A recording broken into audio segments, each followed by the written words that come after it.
말씀 전하겠습니다. 지난주 여러분 부활절 이후 여러분들 삶 가운데 여러분들은 부활의 능력을 경험하고 소유하신 한 주가 되셨습니까? 삶 가운데, 우리들의 삶 가운데 우리는 어떻게 부활의 능력을 소유할 수 있을까요?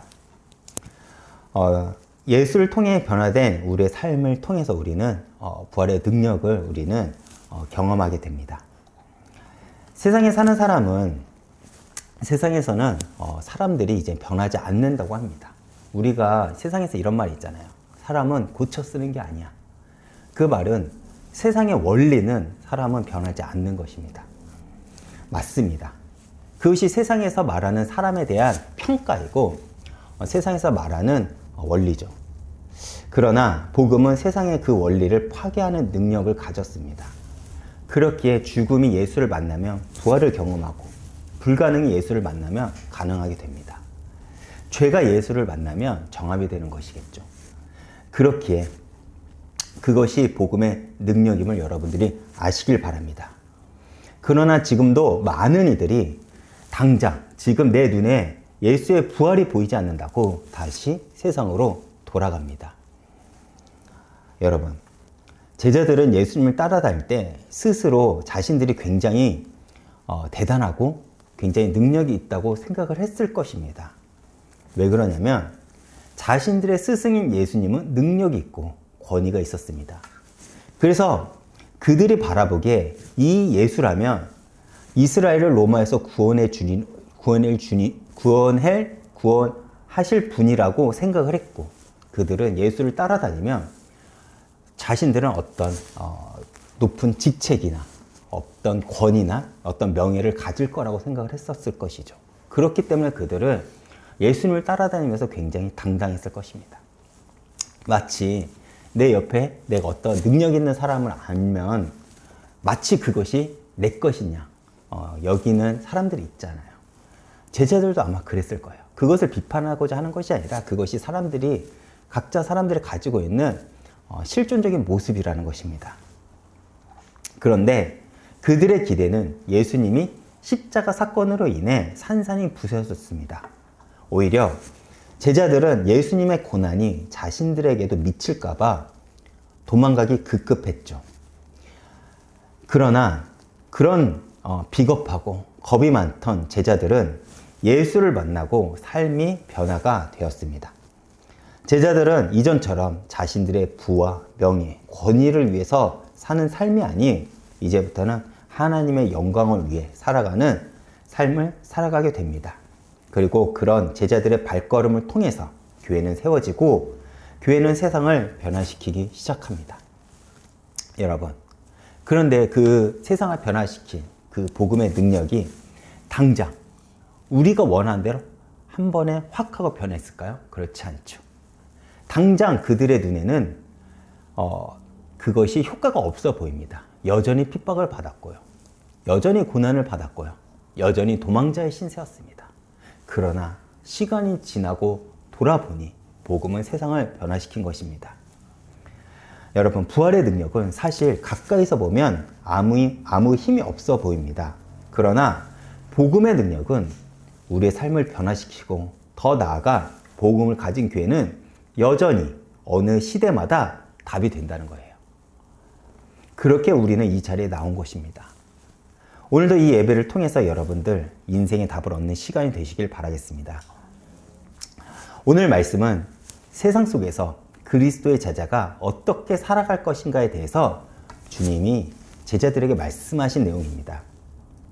오늘 말씀의 배경은 예수님이 십자가의 고난을 받기 전 제자들이 너희가 나의 제자로서 세상에서 살아가는 것이 어떤 것인지를 알려주며 당부하는 장면이기도 하죠.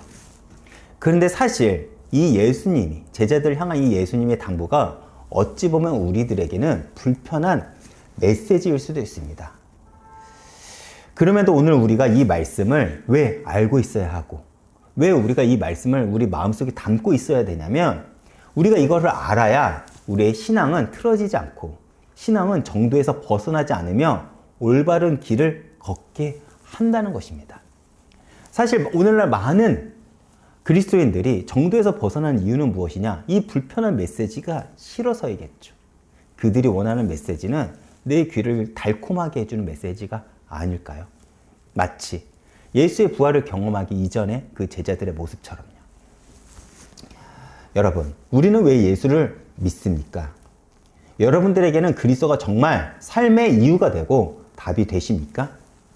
사실 저를 포함해 많은 성도님들은 부활을 목격하기 전 예수님의 제자들과 비슷한 동기로 예수님을 따르고자 합니다. 그 비슷한 동기가 무엇이죠?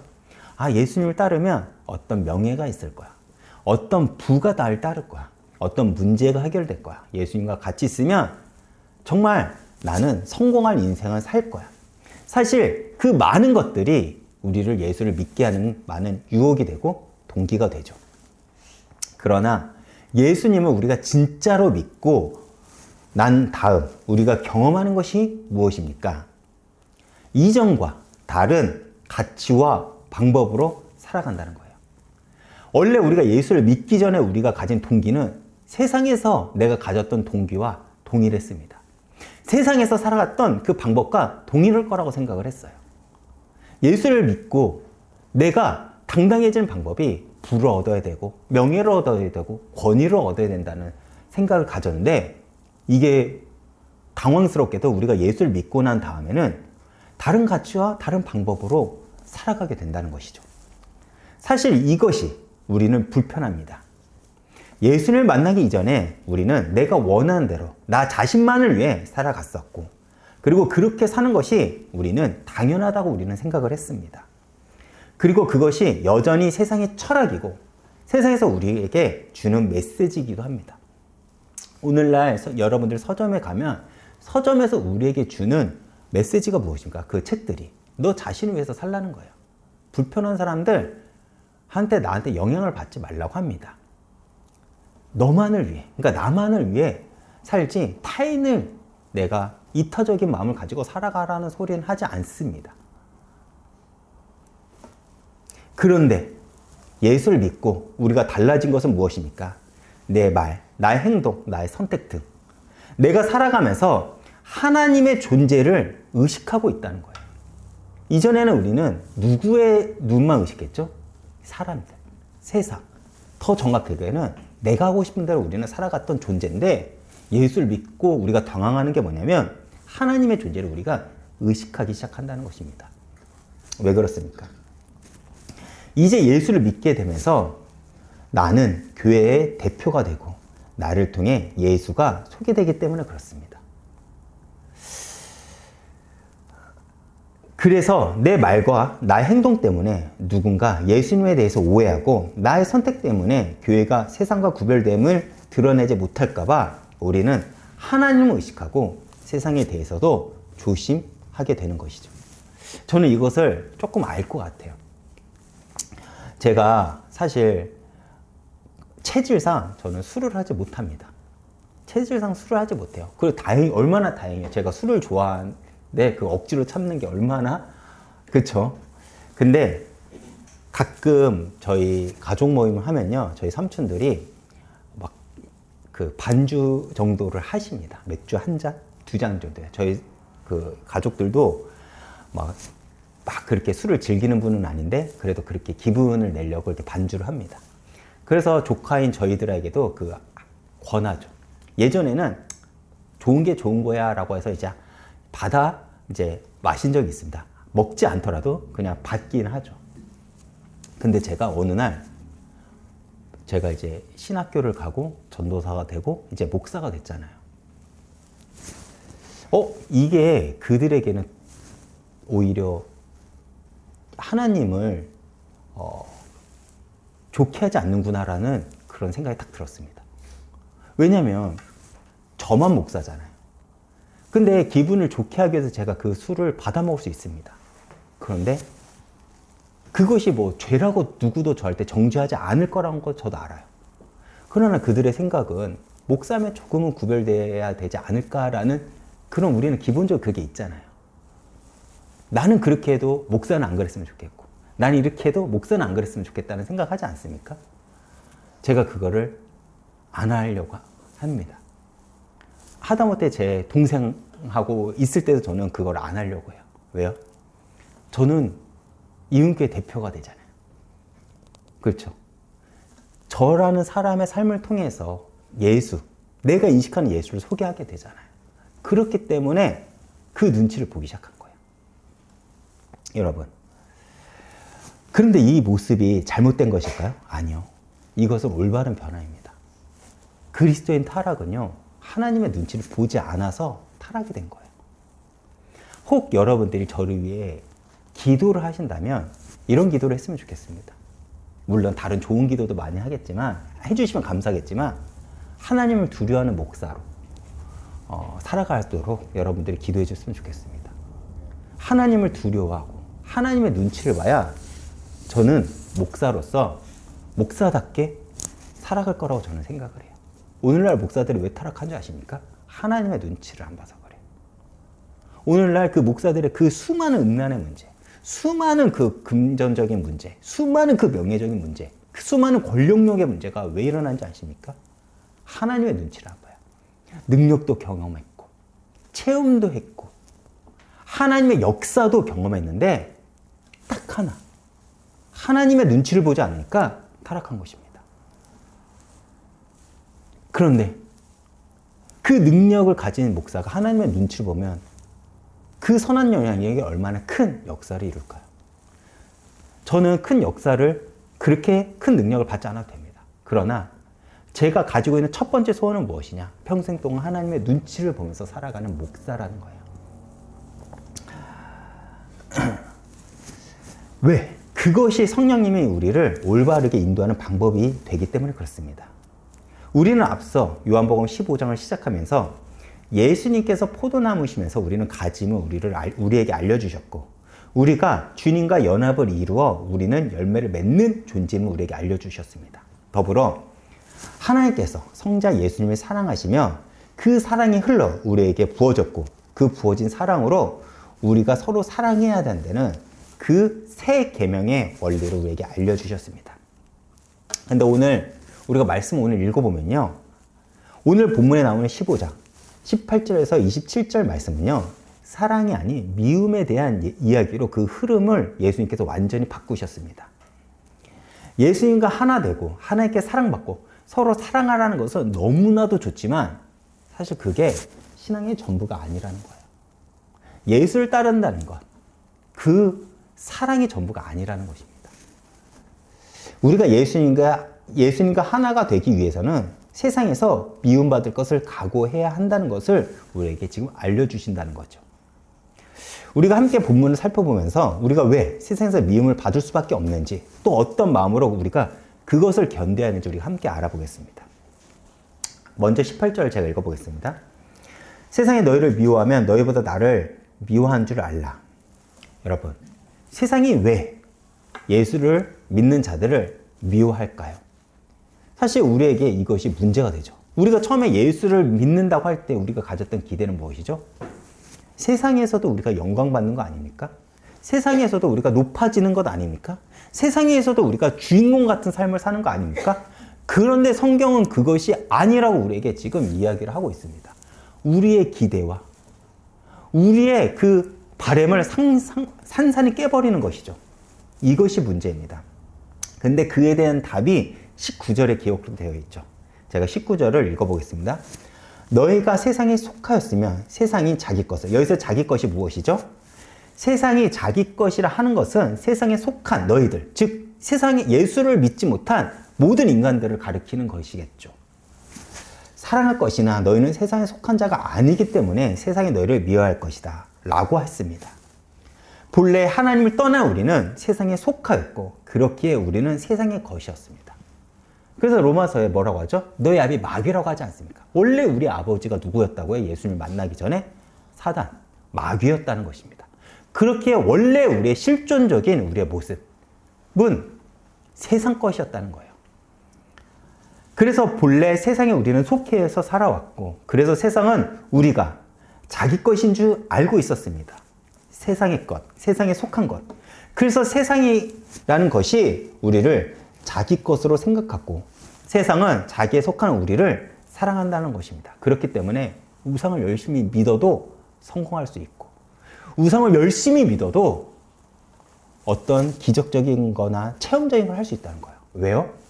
세상이 자기에게 속한 것을 사랑하기 때문에 그렇습니다. 응답한다는 것이죠.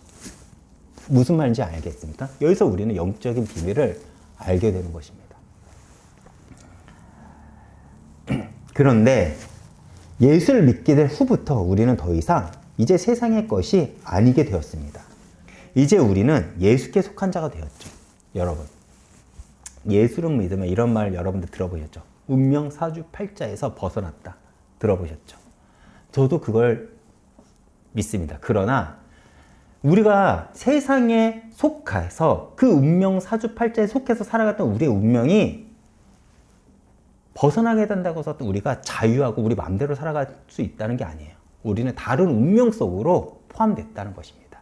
그 운명이 뭔지 아십니까? 예수의 운명입니다. 예수와 연합됐다는 것이 여러분들 어떤 운명 속에 속한 건지 아십니까? 우리가 지난주에 걸쳐서 우리가 고난주간을 지나 부활주의를 우리가 맞았잖아요. 그 운명이 우리에게 들어온다는 거예요. 예수님의 인생이 나의 인생 가운데 들어온다는 것입니다. 우리 역시도 십자가를 경험할 것이고 그 십자가를 지나 우리 역시도 죽음을 경험하게 될 것이며 그 죽음을 지나 마침내 우리는 부활을 경험하게 될 것이라는 거죠. 이것이 모든 그리스도에게 동일하게 주어진 운명이라는 것입니다. 물론 그 모습들은 다르겠죠.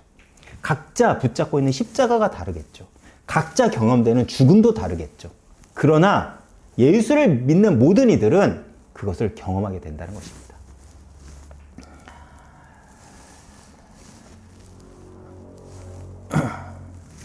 이제 우리는 그렇게 예수에게 속한 자가 된 것이죠. 더 이상 세상에 속한 자가 아니기 때문에 세상이 이제는 우리를 미워하게 되는 것입니다.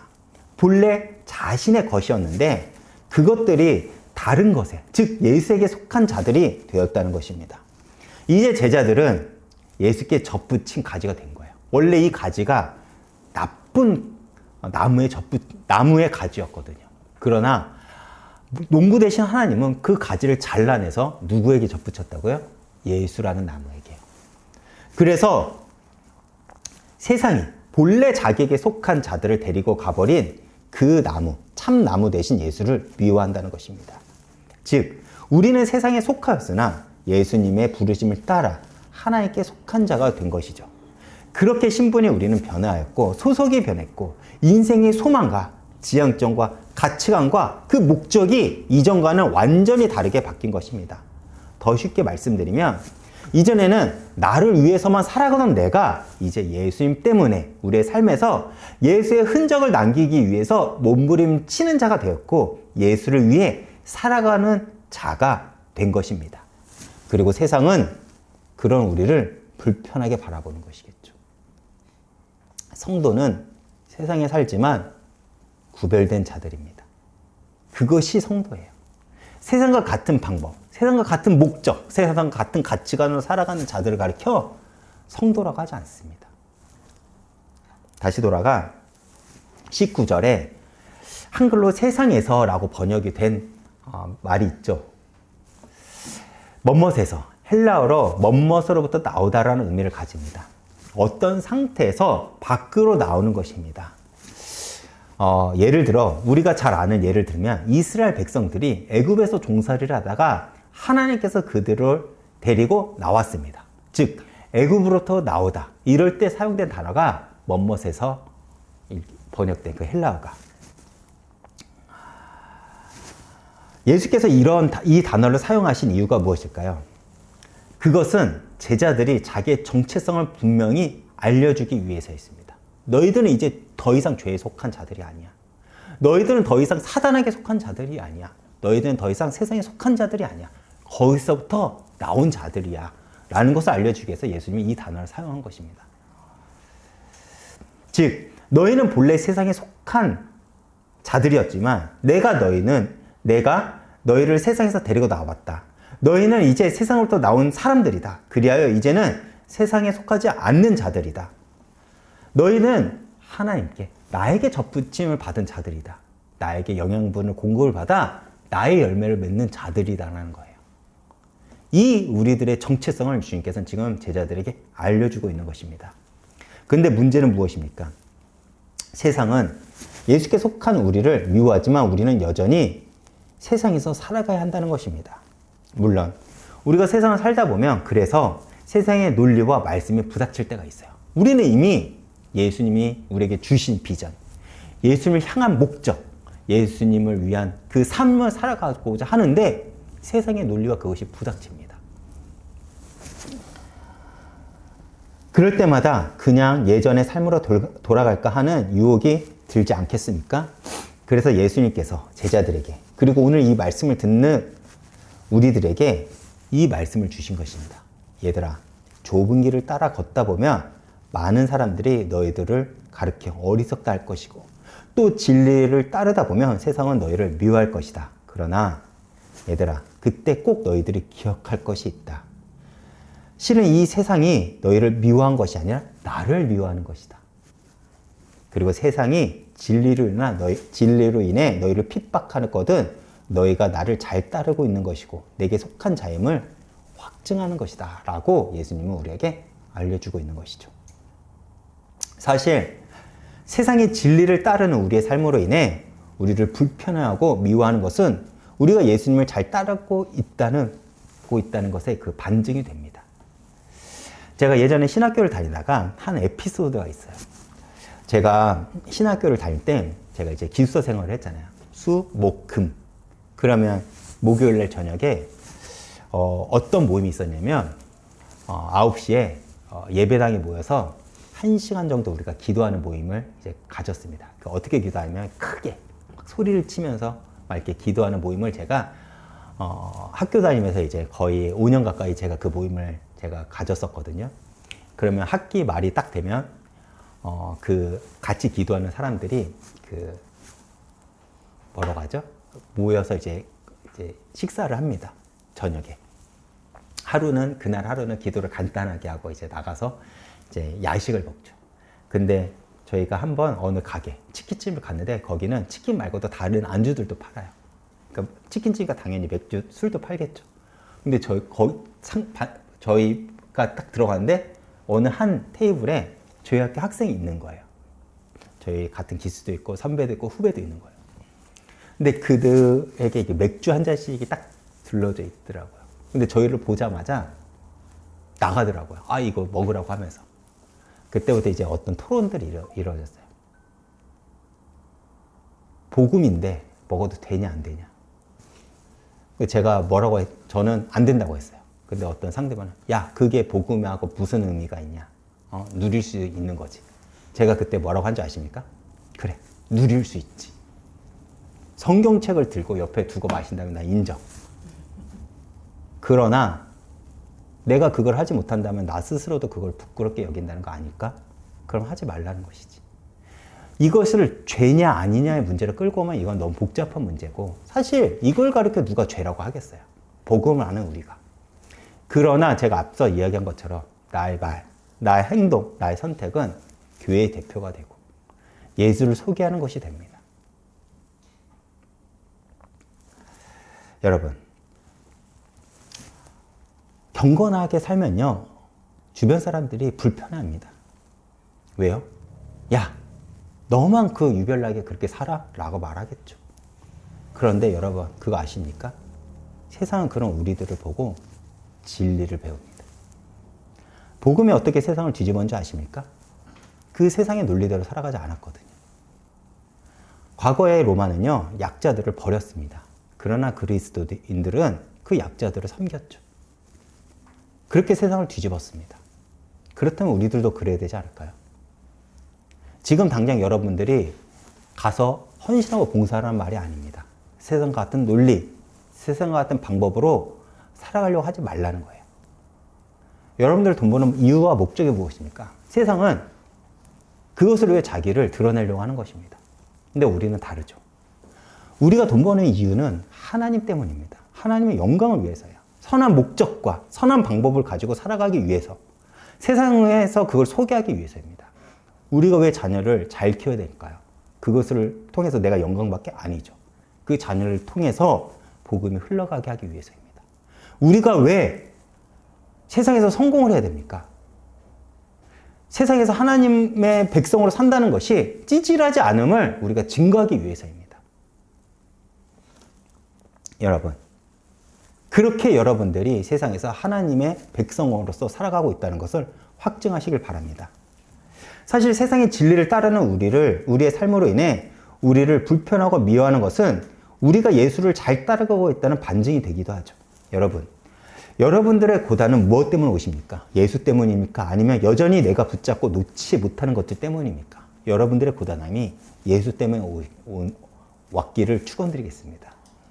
다시 돌아가 당시 유대인들에게는 그리스도의 오심은 하나님 앞에서 핑계댈 수 없는 것이었습니다.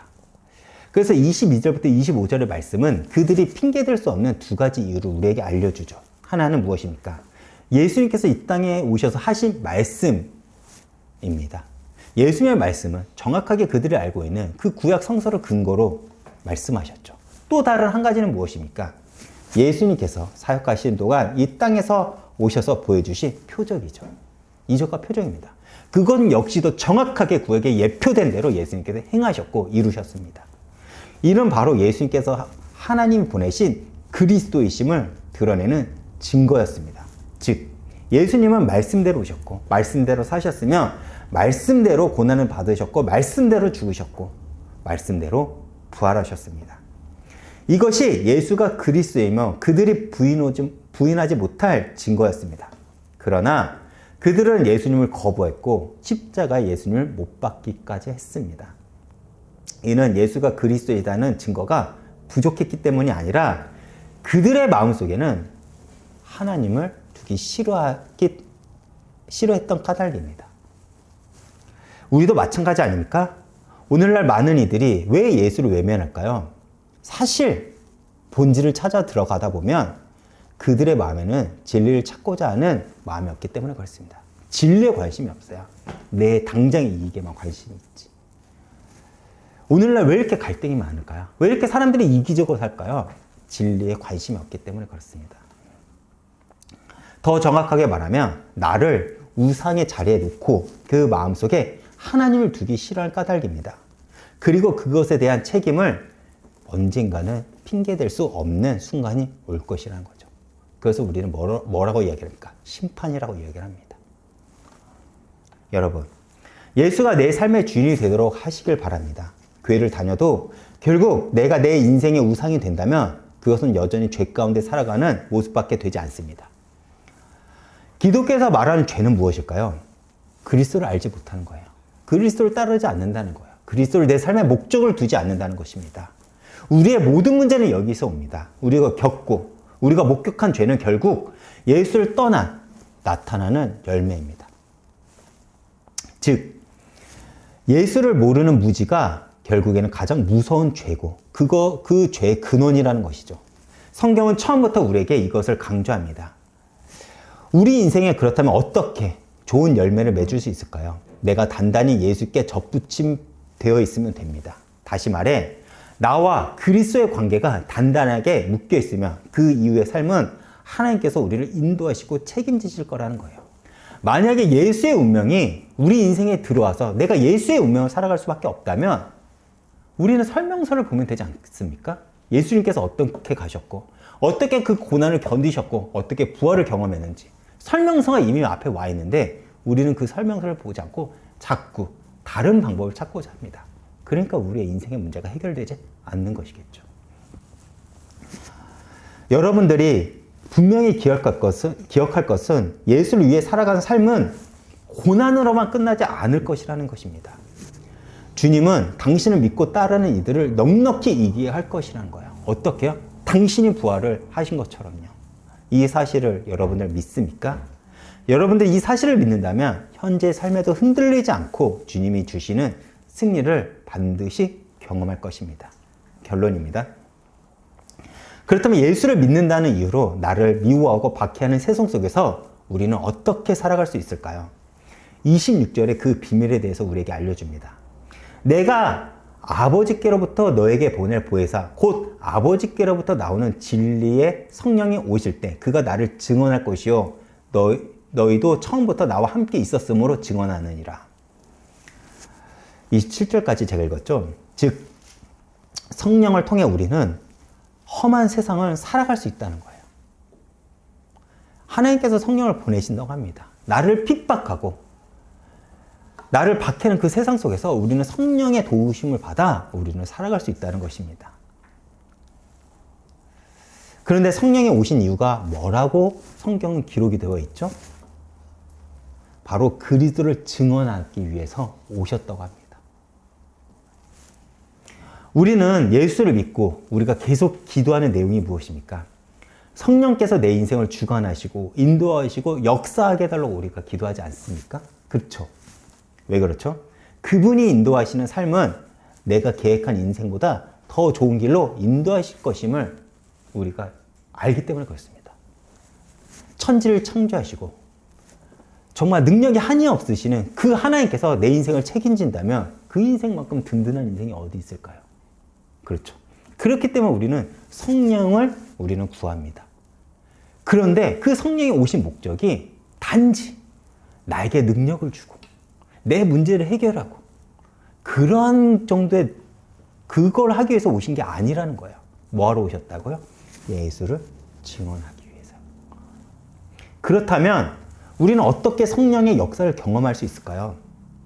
바로 성령께서 오신 목적이 되는, 즉 그리스도를 증언하는 일에 내가 동참하면 됩니다. 우리의 일생이 바로 선교가 되어 우리는 떠나야 한다는 것입니다. 우리의 일상이 선교지가 되어야 된다는 거예요. 주님은 당신의 제자들에게 먼저 그 일을 맡기셨습니다. 그래서 일상이라는 선교지에서 우리가 예수를 증언해야 한다는 것이죠. 그러나 우리의 일상은 어찌 보면 우리가 생각하고 있는 선교지보다 어려울 수가 있어요. 우리가 가끔 단기 선교 같은 데 가지 않습니까? 그런데 가가지고 하나님의 역사를 경험하고 정말 우리가 진짜 그 선교지의 마음을 품는데 진짜 우리의 선교지가 어디라고요? 일상이라는 선교지라는 것입니다. 그리고 거기가 사실 복음을 전하기가 더 어렵다는 것입니다. 왜요? 나랑 가까운 이들은 내 삶을 보면서 내가 예수와 함께하는가 아닌가를 알 수밖에 없기 때문에 그렇습니다. 그래서 우리는 성령의 도움이 필요하고 성령께서 우리와 함께하지 않으면 우리는 불가능할 것 같았던 내 삶이 변화가 됨을 경험하게 될 것이고 그들에게 예수를 소개한다는 거예요. 예수의 능력을 소개하고 그 부활의 능력을 나를 통해 소개한다는 것입니다.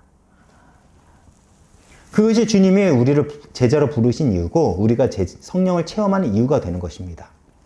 우리가 비록 주님을 따른다는 이유로 고난을 받기도 하겠지만 장차 받을 영광과는 비교할 수가 없겠죠. 그 승리와 영광이 있기에 예수를 그리스도라고 믿는 우리는 오늘의 고난을 넉넉하게 버텨낼 수 있다는 것입니다. 여러분, 믿음으로 승리하시길 바랍니다. 그리고 그 믿음을 증거하시면서 성령을 깊이 경험하시길 바라겠습니다. 그리고 성령은 우리의 인생을 하나님의 역사로 만들어 갈 것이에요. 이것을 기대하시면서 일상의 선교지에서 복음을 증거하시고 성령의 인도를 깊이 경험하시길 축원드리겠습니다. 이번 주 찬양은 예수 이름 높이세라는 찬양을 준비했습니다. 그리스도의 제자는 그리스도를 증거하는 자들을 가리킵니다. 단지 교회에 나오고 예수님을 영접한 자들을 가리켜 제자를 하지 않습니다. 그러나 그리스도의 제자가 되는 과정은 쉽지 않죠. 왜 그렇죠? 세상이 미워하기 때문에 그렇습니다. 그러나 우리가 담대히 예수님의 이름을 높이는 삶을 살아간다면 세상의 권세는 반드시 예수 이름 앞에 굴복하게 되는 것을 우리는 목격하게 될 것입니다. 우리는 부활의 능력을 경험하게 될 것이고 성령의 인도함을 경험하게 될 것입니다. 그렇기에 예수를 믿고 증거하고 예수께 나아가며 주님이 주시는 복을 누리시길 바랍니다. 오늘 이 찬양을